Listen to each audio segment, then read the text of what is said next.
Bismillahirrahmanirrahim. Assalamualaikum warahmatullahi wabarakatuh.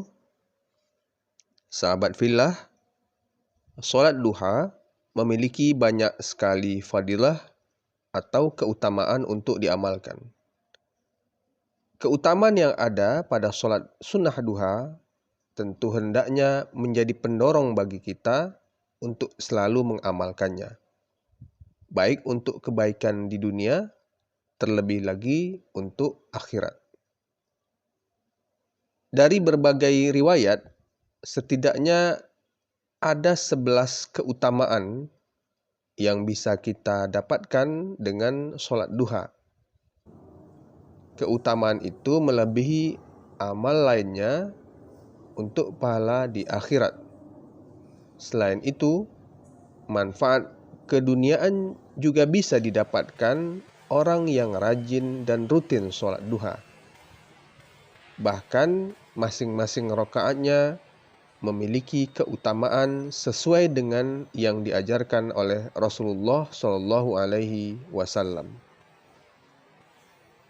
Pertama, sholat duha dapat mengganti sedekah sebanyak seluruh persendian.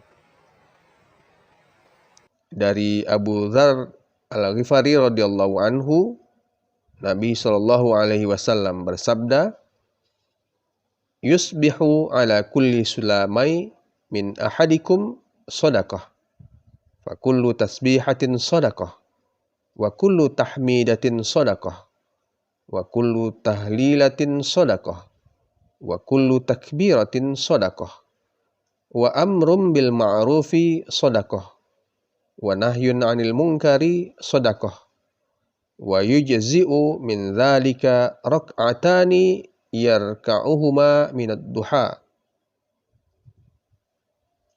Pada pagi hari diharuskan bagi seluruh persendian di antara kalian untuk bersedekah. Setiap bacaan tasbih atau subhanallah bisa sebagai sedekah. Setiap bacaan tahmid, alhamdulillah, bisa sebagai sedekah. Setiap bacaan tahlil, la ilaha illallah, bisa sebagai sedekah. Dan setiap bacaan takbir, Allahu Akbar, juga bisa sebagai sedekah. Begitu pula amar ma'ruf atau mengajak kepada ketaatan dan nahi mungkar atau melarang dari kemungkaran adalah sedekah. Ini semua bisa dicukupi atau diganti dengan melaksanakan sholat duha sebanyak 2 rakaat. Hadis riwayat Muslim, nomor hadis 720. Hadis ini menunjukkan bahwa 2 rakaat sholat duha setara dengan sedekah untuk seluruh persendian. Dalam hadis dari Abu Buraidah, lebih jelas lagi disebutkan tentang sedekah persendian yang jumlahnya 360 ini dapat dilakukan dengan 2 rakaat sholat duha. Abu Buraidah pernah mendengar Rasulullah SAW bersabda, "Fil insani sittuna wa thalathu mi'atin mafsilin, fa'alaihi ayyatasaddaqa an kulli mafsilin minha sadaqah." Qalu, "Famanil ladzi yutiku dzalika ya Rasulullah?" Qala, "An-nukha'atu fil masjidi tadfinuha aw syai'u tunahihi 'anit tariqi fa illam taqdir farak'atad duha tujzi'u anka." Manusia memiliki 360 persendian. Setiap persendian itu memiliki kewajiban untuk bersedekah. Para sahabat pun mengatakan, "Lalu siapa yang mampu bersedekah dengan seluruh persendiannya, wahai Rasulullah?" Nabi Shallallahu Alaihi Wasallam lantas mengatakan, "Menanam bekas ludah di masjid atau menyingkirkan gangguan dari jalanan. Jika engkau tidak mampu melakukan seperti itu, maka cukup lakukan sholat duha 2 rakaat." Hadis riwayat Ahmad, juz 5 halaman 354, Syekh Su'aib Al-Arnaud mengatakan bahwa hadis ini sahih li ghairi. Sahabat fillah, Imam An-Nawawi menyebutkan hadis dari Abu Dzar adalah dalil yang menunjukkan bahwa keutamaan yang sangat besar dari sholat duha dan menunjukkan kedudukannya yang mulia. Padahal sholat duha bisa cukup dengan 2 rakaat saja. Bisa dilihat Syarah Sahih Muslim juz 5 halaman 234.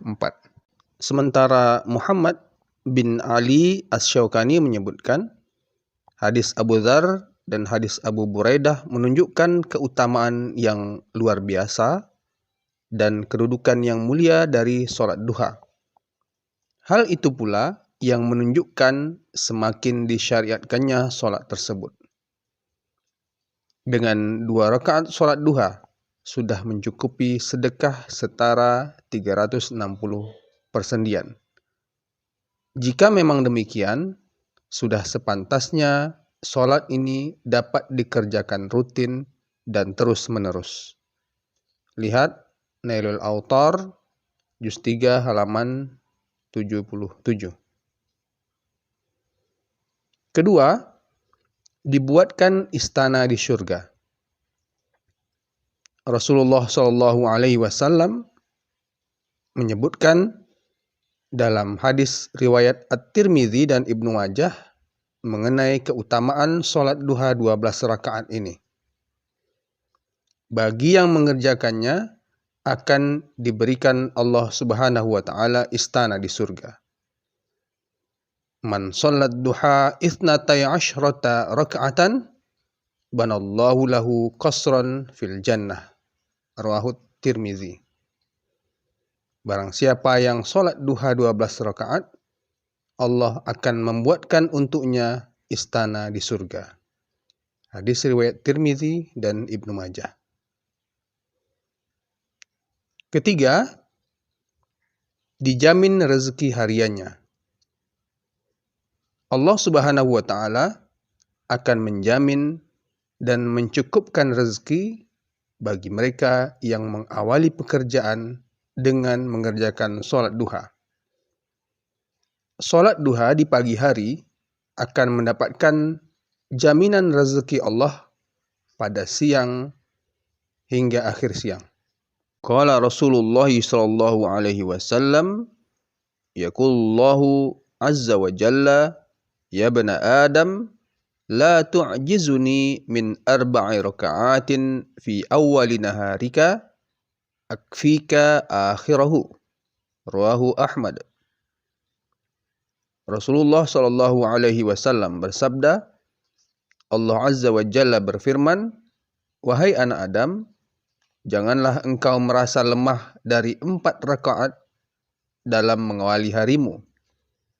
Niscaya aku atau Allah akan mencukupimu di akhir harimu. Hadis riwayat Ahmad.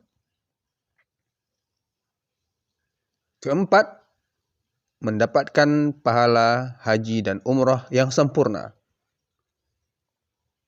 Dari Abu Umamah radhiyallahu anhu, Rasulullah sallallahu alaihi wasallam bersabda, man shalla salatas subhi fi masjid jamaah yathbutu fihi hatta yusalli subhatad duha kana ka ajri hajin aw mu'tamirin taman hajatuhu wa umratuhu. Barang siapa yang mengerjakan sholat subuh dengan berjamaah di masjid, lalu dia tetap berdiam di masjid sampai melaksanakan sholat sunnah duha, maka ia seperti mendapat pahala orang yang berhaji atau berumrah secara sempurna. Hadis riwayat Tabrani dalam Al-Mu'jam Al-Kabir, juz 8, halaman 174, 181, dan 209. Dalam riwayat lainnya disebutkan tentang sholat subuh berjamaah di masjid dan dilanjutkan dengan sholat isyraq 2 rakaat, maka akan mendapatkan pahala haji dan umrah. Bahkan Rasulullah SAW menyebutkan sempurna hingga 3 kali. Adapun sholat isyraq, menurut pendapat ulama, termasuk sholat duha yang dilakukan di awal waktu. Kelima, Allah Subhanahu wa Ta'ala akan mengampuni dosa-dosanya. Sebagai zat yang maha pengampun dan penyayang, Allah Subhanahu wa Ta'ala menyediakan sarana sholat duha untuk hambanya. Syaratnya, sholat duha ditegakkan dengan rutin. Dalam riwayat At-Tirmidzi disebutkan bahwa Rasulullah SAW bersabda, Qala Rasulullah SAW, Man hafadha ala syuf'atid duha, ghufira lahu dhunubahu, wa in kanat mithlu zabadil bahri. Rawahu Tirmidzi. Rasulullah SAW bersabda, Barang siapa yang dapat mengamalkan sholat duha secara rutin, akan diampuni dosanya oleh Allah, sekalipun dosa itu sebanyak buih di lautan. Hadis riwayat At-Tirmidzi. Keenam, dinilai sebagai orang yang kembali taat. Dalam hadis riwayat Ibnu Khuzaimah dari Abu Hurairah radhiyallahu anhu, ia berkata bahwa Rasulullah SAW bersabda, La yuhafadhu ala sholatid duha illa awwab, wahia sholatul awwabin. Tidaklah menjaga sholat sunnah duha, melainkan awwab, atau orang-orang yang kembali taat. Inilah sholat awwabin. Hadis riwayat Ibnu Khuzaimah. Imam An-Nawawi berkata, awwab itu adalah muti' atau orang yang taat. Ada pula ulama yang mengartikan dengan orang yang kembali taat. Lihat Syarah Sahih Muslim, Juz 6, halaman 30. Ketujuh, tidak akan dicatat sebagai bagian dari kaum yang lalai, yakni ketika melakukan sholat duha 2 rakaat. Kedelapan, akan dicatat Allah Subhanahu wa Ta'ala sebagai bagian dari kaum yang berbuat baik. Hal ini jika melakukan sholat duha 4 rakaat. Kesembilan, Allah Subhanahu wa Ta'ala akan mencatat sebagai bagian dari kaum yang taat. Hal ini apabila seorang hamba senantiasa sholat duha 6 rakaat. Kesepuluh, akan dicatat sebagai bagian dari kaum yang mendapatkan keberuntungan. Hal ini jika seorang hamba melakukan sholat duha 8 rakaat. Kesebelas, tidak akan dicatatkan dosa seharian. Hal ini jika seorang hamba melakukan sholat duha 10 rakaat pada hari itu. Adapun dalil dari beberapa keutamaan sholat duha, seperti yang sudah disampaikan, adalah sebuah hadis riwayat Al-Baihaqi. An Ismail bin Ubaidillah, an Abdullah bin Amr, qala, laqitu Aba Dzarrin, fakultu, ya ammu qbisni khairan, faqala, sa'altu Rasulullah sallallahu alaihi wasallam, kama sa'altani, faqala, in sallaitad duha rak'ataini, lam tuktab minal ghafilin, wa in sallaitaha arba'an kutibta minal muhsinin, wa in sallaitaha sittan kutibta minal qanitin. Wa in sallaitaha thamaniyan kutibta minal faizin. Wa in sallaitaha 'ashran lam yuktab laka dhalikal yawma dzambun.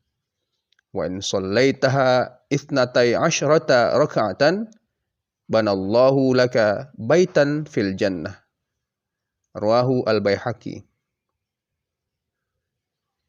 Diriwayatkan dari Ismail bin Ubaidillah dari Abdullah bin Amr, ia berkata, aku bertemu dengan Abu Dzar radhiyallahu anhu, lalu berkata, wahai paman, beritahukanlah diriku pada suatu kebaikan.